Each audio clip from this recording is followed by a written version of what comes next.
So hi welcome back to our channel. And இன்னைக்கு நம்ம என்ன வீடியோ பார்க்க போகிறோம் அப்படின்னா வந்துட்டு நிறைய ஸ்டூடெண்ட்ஸ் வந்துட்டு நான் எல்லா போர்ஷன்ஸுமே கவர் பண்ணிட்டேன், பட் எல்லாமே எனக்கு மறக்குது.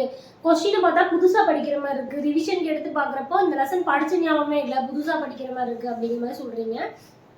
ஸோ படித்தது மறக்குது, ஒரு லெசனை எப்படி படிக்கணும் அப்படிங்கிறது நிறைய பேருக்கு தெரிய மாட்டேங்குது. இல்லை இந்த லெசனில் இந்த பாயிண்ட் தான் எடுத்துக்கணுமா அப்படிங்கிறது தெரிய மாட்டேங்குது.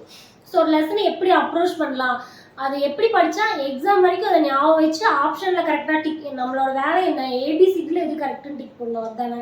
அப்போ அதுக்கு அந்த அந்த பாயிண்ட் ஆஃப் வியூவில் தான் அந்த லெசனை படிக்கணும். நம்ம போய் அங்கே எஸ்ஸே எழுத போகிறது இல்லை, இதை கூட இந்த வேர்டு கொடுத்தா இந்த பாயிண்ட் எழுதுங்க அப்படின்னு எழுத போகிறது இல்லை. ஸோ எஸ்ஸே எழுதுறதுல சில அட்வான்டேஜ் இருக்குது, டிஸ்அட்வான்டேஜ் இருக்குது. அதே மாதிரி ஆப்ஷன்லேயும் அட்வான்டேஜ் டிஸ்அட்வான்டேஜ் இருக்குது. இப்போ ஆப்ஷன் அப்படின்னா ஒரு கொஸ்டின் கேட்குறாங்க அப்படின்னா ஸ்பெசிஃபிக்காக கேட்பாங்க, இந்த இடம் எது அப்படின்னு ஸ்பெசிஃபிக்காக கேட்பாங்க, அது தெரிஞ்சால் மட்டும்தான் அதுக்கு நம்மளுக்கு மார்க்கு. இதுவே வந்துட்டு எஸ்ஏ டைப் அப்படின்னா சிவாஜி அப்படின்னு கேட்குறாங்கன்னா அவர் பிறந்த இடம் நமக்கு தெரிலனாலும் மற்றதை வச்சு மேட்ச் பண்ணலாம். ஆனால் அதில் நிறைய கண்டென்ட் நம்மளுக்கு ஞாபகம் இருக்கணும், நம்மளா யோசிச்சு ஃப்ரேம் பண்ணணும். இங்கே ஆப்ஷனை பார்த்து டக்குன்னு டிக் பண்ணலாம். ஸோ அந்த மாதிரி டிஸ்அட்வான்டேஜ் அட்வான்டேஜ் இருக்குது. ஸோ அந்த பாயிண்ட் ஆஃப் வியூவில் தான் நம்ம லெசனை படிக்கணும். ஓகேங்களா? இப்போ ஒரு பாயிண்ட் படிக்கணும்னா அந்த பாயிண்ட் கொஸ்டினாக எக்ஸாமில் கேட்குறாங்கன்னா ஆப்ஷன் பார்க்குறப்ப ஞாபகம் வரணும். ஸோ அதில் கன்ஃபியூஸ் பண்ணுற மாதிரி ஆப்ஷன் கேட்டாலும் அந்த வேர்டு எக்ஸாக்டாக தெரியணும், ஸ்பெசிஃபிக்காக தெரியணும். ஸோ இப்படி தான் லெசனை ஃபோக்கஸ் பண்ணணும். ஸோ ஒரு சப்ஜெக்ட்டுக்கும் எப்படி படிக்கலாம் அப்படிங்கிறத பார்க்கலாம். ஓகேங்களா? ஸோ ஜிகேவை பொறுத்த வரைக்கும் நான் எப்படி படிப்பேன் அப்படின்னா மோஸ்ட்லி நோட்ஸ் வச்சுருப்பேன். நோட்ஸ் இல்லாத லெசனுக்கு படிக்கிறப்பவே வந்து ஹைலைட் பண்ணிடுவேன். நோட்ஸ் எடுக்கிறப்போ படிக்கிறப்பவே பாயிண்டாக எழுதிடுவேன். நான் ஃபுல்லாக படிச்சுட்டு பாயிண்ட் எழுத மாட்டேன், படிப்பேன், இது பாயிண்ட்டுன்னு தோன்றப்ப எடுத்து எழுதுவேன். ஸோ அந்த மாதிரி ஹைலைட் பண்ணியோ இல்லை பாயிண்டாவோ எடுத்து வச்சுருவேன். ஓகேங்களா? ஸோ ஒன்ஸ் நோட்ஸ் எடுத்துட்டேன் அப்படின்னா அதுக்கப்புறம் இந்த புக்கே தொட மாட்டேன், அந்த மாதிரி எல்லா பாயிண்ட்டும் அதுலேருந்து எடுத்துருவேன், ஒன்று கூட மிஸ் ஆகாத மாதிரி. அதே மாதிரி புக்கில் படிக்கிறப்போ ஒரு சென்டென்ஸ் இருக்குது, அதை ஹைலைட் பண்ணணும் அப்படின்னா ஃபுல் சென்டென்ஸ் இதுக்கு எக்ஸாமில் கேட்பாங்கன்னு நம்மளுக்கு தோணும். அப்போ எல்லா சென்டென்ஸையும் கொஞ்சம் ஹைலைட் பண்ணக்கூடாது. அந்த சென்டென்ஸில் கீவேர்டு, இப்போ சிவாஜி பிறந்த இடம், இந்த ஆண்டு இந்த இடத்தில் பிறந்தார் அப்படின்னா ஆண்டையும் இடத்தை மட்டும்தான் அண்டர்லைன் பண்ணணும். ஃபுல்லாக அண்டர்லைன் பண்ணிங்கன்னா புக்கு ஃபுல்லாக ஹைலைட்டடாக இருக்கும், அப்போ நம்மளுக்கு கன்ஃபியூஸ் ஆகும். ஸோ அந்த மாதிரி கீவேர்ட்ஸை மட்டும் அண்டர்லைன் பண்ணி வச்சுக்கணும். நோட்ஸ் எழுதுறப்போ சிவாஜின்னு போட்டு ஹைஃபன் போட்டு கீவேர்ட்ஸை மட்டும் ஞாபகம் வச்சுக்கணும். அப்படி பார்த்தோம்னாலே ஒரு லெசன் அப்படின்னா ஒரு 1/2 பேஜ் தான், இதுதான் இதை பார்த்துட்டு போட முடிஞ்சு, இந்த கான்செப்ட் முடிஞ்சுது அப்படிங்கிற மாதிரி இருக்கணும். ஸோ அந்த கீவேர்ட்ஸை மட்டும் ஞாபகம் வச்சிட்டோம் அப்படின்னா எப்படி கொஸ்டின் ஃப்ரேம் பண்ணாலும் நம்மளுக்கு ஈஸியாக எக்ஸாம் எழுதி அட்டன் பண்ணிடலாம். ஓகேங்களா? ஸோ ஜிகேவை பொறுத்த வரைக்கும் அப்படிதான், கீவேர்ட்ஸ் ரொம்ப முக்கியம். எல்லாமே கீவேர்டாக ஞாபகம் வச்சுக்கோங்க. இப்போ ஒரு ஆசிரியர் பாரதியார் அப்படின்னா பாரதியார் எட்டயபுரத்தில் பிறந்தார், அவருக்கு வந்துட்டு பாரதி என்ற பெயர் வழங்கப்பட்டது, இப்படிலாம் இருக்கக்கூடாது. பாரதியார் கேட்டால் எட்டயபுரம், ஏறு, இந்த மன்னர் வந்துட்டு பாரதிங்கிற பட்டம் கொடுத்தாரு அப்படின்னா இந்த மன்னரோட பேர், புக்கு, குயில் பாட்டு, கண்ணன் பாட்டு, காவியம், புதிய ஆத்திச்சுடி, இப்படிதான் இந்த வேர்ட்ஸ் மட்டும்தான் ஞாபகம் வரணும். சென்டென்ஸாக இருந்துச்சு அப்படின்னா அது படிக்கிறதும் கஷ்டம், திருப்பி ரிவிஷன் பண்ணுறப்ப அதே சென்டென்ஸை படிச்சிங்கன்னா எல்லா கொஸ்டின்ஸையும் கவர் பண்ண முடியாது. ஸோ ஒரு டாபிக் அப்படின்னா அதுக்கான கீவேர்டு மட்டும் தான் நம்மளுக்கு ஞாபகம் வரணும். நம்ம போய் அங்கே எஸ்ஸே எழுத போகிறது இல்லை, கீவேர்டு மட்டும் தான் ஞாபகம் வரணும். சில இடத்துல ஸ்பெசிஃபிகேஷன் கொடுத்துருப்பாங்க கான்செப்டாக, ஸோ அந்த கான்செப்ட் எப்படி படிக்கிறது அப்படிங்கிறத பார்க்கலாம். ஓகேங்களா? ஸோ இந்த மாதிரி ஃபஸ்ட்டு கீவேர்டை அண்டர்லைன் பண்ணிக்கோங்க. ஸோ இன்றைக்கி நான் ஒரு லெசன் புதுசாக எடுக்கிறேன், அந்த லெசன் இதுக்கு நான் பார்த்ததே இல்லை அப்படின்னா ஃபஸ்ட்டு கீவேர்டு அண்டர்லைன் பண்ணிட்டு விட்டுருங்க. திருப்பி உட்காந்து ஓகே மனப்பாடம் பண்ணுறது எல்லா கீவேர்டு அப்படிலாம் எதுவும் வேண்டாம், அதை விட்டுட்டு திருப்பி அடுத்த போர்ஷன் போயிடுங்க. நாளைக்கு காலையில் நம்மளுக்கு அடுத்த நாளுக்கு ஒரு போர்ஷன் இருக்கும் இல்லையா, அதை படிக்கிறப்போ இதை திருப்பி ரீகால் பண்ணுங்க. அப்பவும் மனப்பாடம்லாம் பண்ண வேண்டாம், இந்த கீவேர்டை திருப்பி வாசிங்க. அண்டர்லைன் கீவேர்டு மட்டும் தானே பண்ணியிருப்பீங்க, ஃபுல் லெசனை வாசிச்சு கீவேர்டு வச்சுருப்பீங்க. அடுத்த நாள் ரிவிஷன் பண்ணுறப்ப என்ன பண்ணணும், அந்த கீவேர்டை மட்டும்தான் வாசிக்கிறோம். ஏன்னா நமக்கு எட்டயபுரம் அப்படின்னா தெரிஞ்சிடும். புதுசாக பார்க்குறவங்களுக்கு என்ன எட்டயபுரம் என்னது அப்படின்னு தோணும், நம்மளுக்கு என்ன தோணும், அவர் எட்டயபுரத்தில் பிறந்தார், அதுக்கு தான் எட்டயபுரம் அண்டர்லைன் பண்ணியிருக்கோம் அப்படிங்கிறது புரிஞ்சிடும். ஸோ அதனால அந்த கீவேர்டை மட்டும் படித்தா போதும், ஃபுல் லெசனும் நம்மளால சொல்ல முடியும். ஓகேங்களா? ஸோ அதனால் அடுத்த நாள் படிக்கிறப்ப ஜஸ்ட் கீவேர்டை மட்டும் வாசித்தா போதும், ஃபுல் லெசன் வாசிக்க தேவையில்லை. ஓகேங்களா? அதை படிச்சுட்டு அடுத்த போர்ஷனை படிக்கணும். திருப்பி 3ஆவது நாள் ஒரு நாள் கீவேர்டை வாசிச்சு பாருங்கள், அந்த லெசன் என்றைக்குமே நம்மளுக்கு மறக்காது. ஒரு 10 வேர்டு தாங்க ஒரு லெசன் அப்படின்னா, ஒரு 10 வேர்டு அப்படிங்கிற மாதிரி நம்மளுக்கு ஃபிக்ஸ் ஆகிடும். ஓகேங்களா? ஸோ ஜிகே பொறுத்த வரைக்கும் இப்படி படிங்க. அடுத்தது தமிழ் இலக்கியம், பாடல் வரிகள் வந்துட்டு எனக்கு ரொம்ப மறக்குது அப்படிங்கிற மாதிரி சொல்கிறாங்க. ஸோ பாடல் வரிகள் வந்துட்டு நான் சொல்கிற மெத்தடில் படிச்சிங்கன்னா உங்களுக்கு அவுட் ஆஃப் புக்லேருந்து ஒரு கொஸ்டின் கேட்டால் கூட, ஒரு பாடல் வரி கொடுத்தா கூட ஜஸ்ட் அதை வாசிக்கிறப்பவே அந்த பாடல் என்ன சொல்கிறாங்கன்னு புரிஞ்சிடும். புதுசாக படிக்கிற இது ஏதோ வேற லாங்குவேஜ் தெலுங்கு அந்த லாங்குவேஜ் மாதிரி இருக்குது அப்படின்னு ஃபீல் ஆகும்.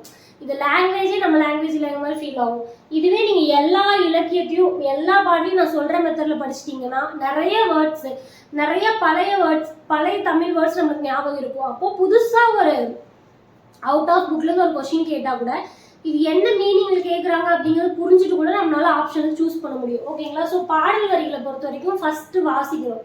வாசிக்கிறப்போ ஒன்றுமே புரியாது. ஓகேங்களா? அதை விட்டுட்டு கீழே பொருள் கொடுத்துருப்பாங்க. அந்த பாடல் வரிகளில் எந்தெந்த வேர்டில் காம்ப்ளிகேட்டடான வேர்டு அப்படின்னு பார்த்து, இப்போ முனிவு அப்படின்னா சினம். ஃபஸ்ட்டு படிக்கிறவங்களுக்கு, புதுசாக படிக்கிறவங்களுக்கு எப்படி இருக்கும், இங்கிலீஷ் மீடியம் ஸ்டூடெண்ட்ஸ்க்குலாம் ஏதோ ஒரு வேறு லாங்குவேஜ் அந்த மாதிரி இருக்கும் முனிவு அப்படின்னா. ஸோ அப்போ அது மீனிங்கை ஃபஸ்ட்டு மனப்பாடம் பண்ணணும், நல்லா மனப்பாடம் பண்ணணும். அந்த வேர்ட்னா என்ன மீனிங் அப்படிங்கிறத நல்லா மைண்டில் என்றைக்குமே இருக்க மாதிரி மனப்பாடம் பண்ணிடணும். கீழே அப்படியே பாடல் பொருள் இருக்கும். ஸோ இந்த பொருளை மனப்பாடம் பண்ணோடனே மேலே போயிட்டு அண்டர்லைன் பண்ணி எழுதுங்க. முனிவு அப்படின்னா சினம், கேண்மை அப்படின்னா நட்பு அப்படின்னு சொல்லி அண்டர்லைன் பண்ணி எழுதிட்டு அதுக்கப்புறம் அந்த பாடலை வாசிச்சு பாருங்க. ஏதோ ஒரு கான்செப்ட் புரியுது, சொல்ல வராங்க அப்படிங்கிறது லைட்டாக புரியும். திருப்பி கீழே பேராவாக கொடுத்துருப்பாங்க. அந்த பாடலை அப்படியே தமிழ் படுத்தி நம்மளுக்கு புரியிற மாதிரி கொடுத்துருப்பாங்க. அதை வாசிச்சுட்டு திருப்பி அந்த பாடலை வாசிச்சு பாருங்க. ஏதோ நம்ம லாங்குவேஜ் நம்மளுக்கு புரியிற லாங்குவேஜ் மாதிரியே நம்மளுக்கு தோணும் அந்த பாடலை படிக்கிறப்போ. அந்த பாடலை படிக்கிறப்பவே புரிஞ்சிடும் டக்குன்னு இதுதான் சொல்ல வராங்க. ஓகேங்களா? ஸோ அதனால அதில் இருக்கிற பொருளை நல்லா மனப்பாடம் பண்ணி கீழே இருக்கிற பொருளை படித்து அதை ரிலேட் பண்ணி படிச்சு பாருங்க. ஸ்டார்டிங்கில் கொஞ்சம் டைம் எடுக்கும் இந்த பொருளை படிக்கிறது அதை படிக்கிறது. இப்போ ஒரு 8 லைன் பாடல் அப்படின்னா ஒரு லைனை படிச்சிங்கன்னா கீழே ஒரு ஸ்டேட்மெண்ட் இருக்கும். அந்த ஃபர்ஸ்ட் ஸ்டேட்மெண்ட், ஓ இந்த ஸ்டேட்மெண்ட் தான் இப்படி கொடுத்துருக்காங்களா அப்படின்னு பார்க்கணும். அடுத்த லைன் படிக்கிறப்போ அடுத்த ஸ்டேட்மெண்ட்டை பொருளில் வந்து படிச்சுட்டு, ஓ இந்த ஸ்டேட்மெண்ட் தான் இப்படி கொடுத்துருக்காங்கன்னா அப்போ இந்த வேர்டுக்கு இதுதான் மீனிங். சில வேர்டுக்கு மீனிங் பொருளில் கொடுத்துருக்க மாட்டாங்க. அப்போ இந்த கீழே இருக்கிற அந்த பேரா கொடுத்துருப்பாங்க இல்லையா, அந்த கதையை எடுத்து நீங்கள் ரிலேட் பண்ணி பார்த்து படிக்கணும். ஸோ ஒரு டீகோட் பண்ணிக்கிட்டே இருக்கணும் அந்த பாடலை. ஒன்ஸ் டைம் எடுத்து அப்படி படிச்சிட்டிங்கன்னா ரிவிஷன் பண்ணுறப்போ, நீங்கள் ரிவிஷனே பண்ணாமல் எக்ஸாம் போனாலும் சிலப்பதிகாரம்ல இந்த டைம் இந்த டாபிக் தான் கொடுத்துருக்காங்க, மாதவி யாருமே தேவையில்லை, மாதவி வர தேவையில்லை, கண்ணகி வர தேவையில்லை, யாருமே வர தேவையில்லை, கண்ணகி வர தேவையில்லை, கோவலனும் வர தேவையில்லை. சின்னதாக ஒரு வேர்டை பார்த்தாலே போதும், நம்மளுக்கு தெரிஞ்சிடும். கண்ணகி எப்படி வந்தாங்கங்கிறது கொடுத்துருப்பாங்க. ஆனால் முன்னாடி கண்ணகி கோவலன் எந்த வேர்டுமே இல்லாமல் இந்த பாடல் வரிகள் எந்த நூலில் இருக்குது அப்படின்னு கேட்குறப்போ அதை பார்த்தாலே ஓகே இது இந்த கதை தான், இந்த இடத்துல இந்த லைன் வருங்க நம்ம புரிஞ்சுக்கலாம். ஓகேங்களா? ஸோ அந்த மாதிரி மீனிங் புரிஞ்சு படிங்க. ஸோ அடுத்தது மேக்ஸை பொறுத்த வரைக்கும் ஃபஸ்ட்டு கான்செப்டை நல்லா புரிஞ்சுக்கணும்.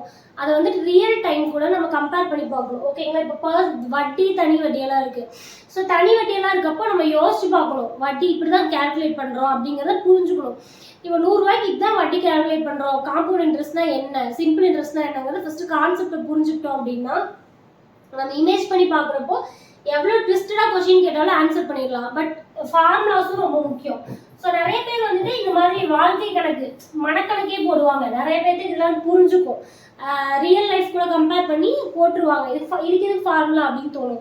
பட் ஃபார்முலாஸே அந்த மாதிரியும் போட்டு தெரிஞ்சு வச்சுக்கணும், கான்செப்டையும் தெரிஞ்சுக்கணும், ஃபார்முலாவும் தெரிஞ்சுக்கணும். ஏன்னா ஃபார்முலாஸே நிறைய டைம் கொஷின்ஸாக கேட்க வாய்ப்பு இருக்குது. ஓகேங்களா? ஃபார்முலா மனப்பாடம் பண்ணிக்கணும். நமக்கு அந்த கொஷின் புரியுது அப்படின்னா நம்ம அவங்க என்ன சொல்கிறாங்களோ அதை ஜஸ்ட்டு கேல்குலேட் பண்ணி அந்த கொஷினை நல்லா புரிஞ்சுக்க ட்ரை பண்ணி போட்டோம்னாலே போதும். அப்படி இல்லை அது புரியாத பட்சத்தில் ஃபார்முலா போகலாம். இல்லை ஃபார்முலாவில் வரல, கொஷின் ட்விஸ்டடாக கேட்டிருக்காங்கன்னா இப்படி மாற்றி கேட்குறாங்க அப்படின்னு ஆன்சர் இப்படி மாறுதுன்னா அப்போ எப்படி ரியல் டைமில் மாறி இருக்கும் அப்படிங்கிற மாதிரி யோசிச்சு போடணும். ஓகேங்களா? ஸோ இதை பொறுத்த வரைக்கும் நிறைய ப்ராக்டிஸ் பண்ண, இதை சொல்கிறப்ப புரியாமல் இருக்கலாம்.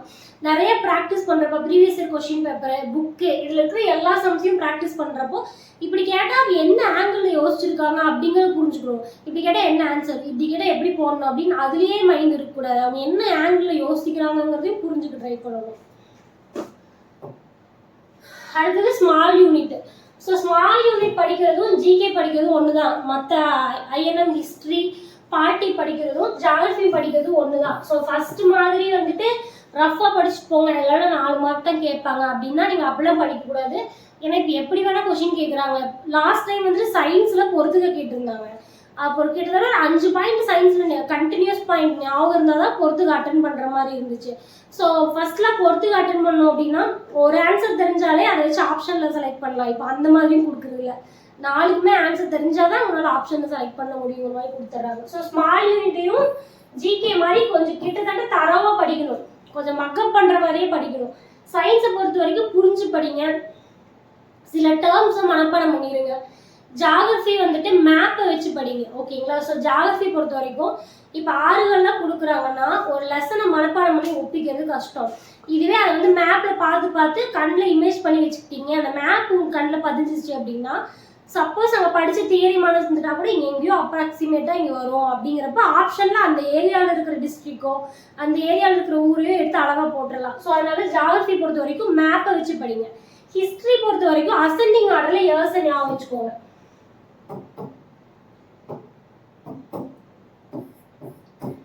ஹிஸ்டரிக்கு வந்துட்டு இயர்ஸ் எல்லாமே அசெண்டிங் ஆர்டர்ல ஞாபகம் வச்சுக்கோங்க. ஸோ ஏன் அப்படின்னா இப்போ 1806ல் வேலூர் புரட்சி, 1807ல் என்ன வந்துச்சு, 1857ல் அதுக்கப்புறமா பெருங்கலகம் நடந்துச்சு, இதுக்கப்புறம் இது நடந்துச்சு, இதுக்கப்புறம் அப்படின்னு ஆர்டரா ஞாபகம் வச்சிட்டிங்கன்னா சப்போஸ் இந்த இயர் வந்துட்டு நம்மளுக்கு அங்கே ஞாபகம் இல்லை எக்ஸாமில் அப்படின்னா 1806 ஆப்ஷனில் கொடுத்துருக்காங்க, பட் பெருங்கலகம் கேட்குறாங்க. அப்போது ஏதோ ஒன்று ஞாபகம் இருந்தால் கூட ஓகே, அதுக்கப்புறம் தான் இது வரும், அப்போ 1806 கண்டிப்பாக வராதுன்னு சொல்லி கேன்சல் பண்ணியாவது ஆன்சர் பண்ணலாம். ஸோ எல்லா இயர்ஸையும் ஞாபகம் வச்சுக்க தேவையில்லை. ஆர்டிகிளும் அப்படி தான் அசெண்டிங் ஆர்டரில் ஞாபகம் வச்சுக்கோங்க. 14 இது 15 இதுன்னு லைனாக ஞாபகம் வச்சிட்டிங்கன்னா ஈஸியாக இருக்கும். ஓகேங்களா? ஸோ அடுத்தது கரண்ட் அஃபேர்ஸ். கரண்ட் அஃபேர்ஸ் பொறுத்த வரைக்கும் ரொம்ப ஃபோக்கஸ் பண்ணாதீங்க, ஏன்னா அது ஒரு பெரிய சாப்டர். இங்கிருந்து தான் கேட்பாங்க, இந்த கரண்ட் அஃபேர்ஸ் தான் கேட்பாங்க. இந்த வருஷம் யார் போட்டாங்களோ, இந்த வருஷம் இந்த மனித உரிமை ஆணையத்தில் யாரை நியமிச்சிருக்காங்களோ அதுதான் கொஸ்டின் வரும். ஸ்பெசிஃபிக்காக கிடையாது, கம்பேரிட்டிவ்லி. ஸோ ஸ்பெசிஃபிக் கிடையாது. இந்த இந்த மற்றதெல்லாம் நான் சொல்லுவேன், இந்த புக்கில் இருந்தாங்க கேட்பாங்க, இது படிங்க கண்டிப்பாக கொஸ்டின் வரும் அப்படின்னு. இதில் வந்து நான் கரண்ட் அஃபேர்ஸ் ஒரு பாயிண்ட் கொடுக்குறேன்னா இது கண்டிப்பாக வரும்னு நான் ப்ரெடிக்ட் பண்ணவே முடியாது. ஓகேங்களா? அது வரலாம், வராமையும் போகலாம். ஸோ அதனால கரண்ட் அஃபேர்ஸ்க்கு ரொம்ப ஃபோக்கஸ் பண்ணாதீங்க, அதுக்குன்னு பார்க்காம போவேன். நான் டெய்லி என்ன நடக்குது அப்படின்னு மெயினான கரண்ட் அஃபேர்ஸ் மட்டும் ஜஸ்ட் பார்த்துக்கோங்க. ஆனால் அதை மனப்பாடம் பண்ணுவேன், எனக்கு அங்கே எக்ஸாமில் கொஸ்டின் வரும், நாங்கள் போனால் ஆன்சர் பண்ணணும்னு ரொம்ப மனப்பாடம் பண்ணாதீங்க. புக்கை ஃபோக்கஸ் பண்ணிவிட்டு இது ஜஸ்ட்டு இப்போ யாராவது ஒன்று சொல்லுவாங்க, எனக்கு இது பண்ணியிருக்காங்க, நீ சிஎம் இது பண்ணியிருக்காங்க, சிஎம் இந்த திட்டத்தை விட்டுருக்காங்க அப்படின்னா எப்படி கேட்போம், அப்படியா அப்படின்னு கேட்போம்ல. அந்த மாதிரி ஜஸ்ட் தெரிஞ்சு வச்சுக்கிட்டா கூட போதும். நியூஸ் பார்க்குறப்ப எப்படி ரிலாக்ஸாக பார்ப்போம், இது இப்படியா அப்படின்னு தெரிஞ்சுப்போம். அந்த மாதிரி பார்த்துக்கோங்க. சப்போஸ் ஏதாவது கேட்குறாங்கன்னா ப்ரெடிக்ட் பண்ணி எழுதுறதுக்கு ஈஸியாக இருக்கும். மற்றபடி கன்ஃபார்ம் வரதை ரொம்ப தரவாக கிட்டத்தட்ட உட்காந்து மனப்பாடமே பண்ணிடுங்க. கான்செப்டை புரிஞ்சு மனப்பாடம் பண்ணுங்க. ஓகேங்களா? ஸோ இந்த மாதிரி படிக்கிறீங்க அப்படின்னா வந்துட்டு படித்தது மறக்காது. லெசனை வந்துட்டு இப்படி தான் அப்ரோச் பண்ணணும். முடிஞ்ச அளவு கீவேர்டாக அப்ரோச் பண்ணுங்க. இயர்ஸ் எல்லாம் அசெண்டிங்கில் ஞாபகம் வச்சுக்கோங்க, ஆர்டிகல்ஸும் அசெண்டிங்கில் ஞாபகம் வச்சுக்கோங்க. மேக்ஸுக்கு ஃபார்முலா மனப்பாடம் பண்ணுங்க, கான்செப்டையும் புரிஞ்சுக்கோங்க. இலக்கியத்துக்கு பொருள் தெரிஞ்சு படிங்க. ஓகேங்களா? டீகோட் பண்ணி படிங்க. அப்படி படிச்சிங்கன்னா ஒரு பாடல் இப்போ கம்பராமாயணம்னா எடுத்தால் 1 மணி நேரம் டீகோட் பண்ணலாம் உட்காந்து, பட் கஷ்டம்தான். ஆனால் அடுத்த டைம் பார்த்தா ஒரு 10 நிமிஷத்தில் அழகாக வாசிச்சுட்டு போயிடலாம். ஓகேங்களா? ஸோ அதனால் அதுக்கெல்லாம் கொஞ்சம் டைம் ஸ்பெண்ட் பண்ணி படிங்க. ஓகேங்களா? ஸோ இந்த மாதிரி படிச்சிங்கன்னா எக்ஸாம் வரைக்கும் மறக்காது. சப்போஸ் நடுவில் நமக்கு ரிவிஷன் பண்ண கூட டைம் இல்லைனா ஒன்ஸ் நீங்கள் அன்னைக்கு போட்ட எஃபர்ட் வந்துட்டு எக்ஸாமில் போய் அதை படிக்காமல் போயிட்டா கூட உங்களுக்கு ஞாபகம் வரும். நம்ம டீகோட் பண்ணப்போ இதுதான் சிலப்பதிகாரம்னா இந்த கான்செப்ட் தான் கேட்பாங்க, பெரிய புராணத்தில் இந்த நாட்டோட வளத்தை பற்றி தான் கொடுத்துருந்தாங்க, அப்போ இதுவும் நாட்டோட வளம்னா இது இருக்கலாம் அப்படின்னு நம்மளால அட்லீஸ்ட் ப்ரெடிக்டாக பண்ண முடியும். ஓகேங்களா? ஸோ இந்த மாதிரி படிங்க. ஸோ எல்லோரும் நல்லா படிங்க. All the best.